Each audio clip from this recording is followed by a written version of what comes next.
Na maana yake nini? Lazima tutekeleze 4R katika kujadili mziki wa Singeli. 4R za Rais Samia Suluhu Hassan za ustahimilivu. Sasa Singeli kwa sasa imekuwa ni moja kati ya miziki ya Tanzania kama ilivyo kwa miziki dansi, tarabu, kwaya, bongo flava na miziki mingine. Na Singeli sisi tunachofanya wala sio kuipeleka duniani.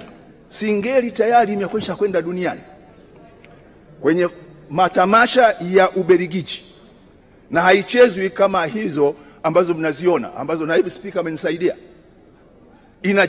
Imekwenda kwenye tamasha la Primavera Spain, tamasha la Coro Festival Ufaransa, tamasha la Munich, tamasha la Dusseldorf, na tamasha ambalo Ashaku Msematusi Nyege Nyege Uganda. Lakini juzi tarehe 26 mwezi wa 4 mwaka 2025 kwenye tamasha la Samia Serengeti Music Festival ambalo mgeni wa heshima alikuwa Spika wa Bunge la Jamhuri ya Muungano wa Tanzania Dogo Paten pamoja na Zuchu, walicheza Singeli ambayo iliwafanya watu wachangamke. Kwa hiyo yako mambo ambayo ni ya upotovu wa maadili, na hiyo sio kwa Singeli tu, iwe ni mziki wa Injili, iwe ni mziki wa dansi, iwe na mziki wowote. Utakapokuwa na mambo ambayo sio ya maadili, wizara itachukua hatua. Kama mziki wa Injili utakuwa ni wa kunengua, utachukuliwa hatua. Kama mziki wa kawaida utakuwa hawendi, utachukuliwa hatua. Kwa hiyo tusichanganye vionjo vya wachezaji na aina ya muziki.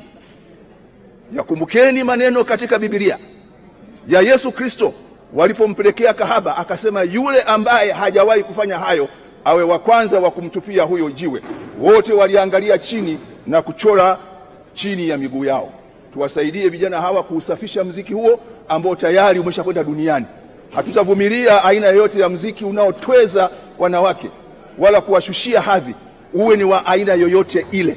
Lakini Singeli imepiga hatua, na kama alivyosema naibu spika, Singeli tunayozungumza ya kwenye video, na nimeletewa hiyo sijui ya Nairobi ya wapi, hao ni vijana waendelewe kuombewa, waendelewe kuaswa, waendelewe kuonywa.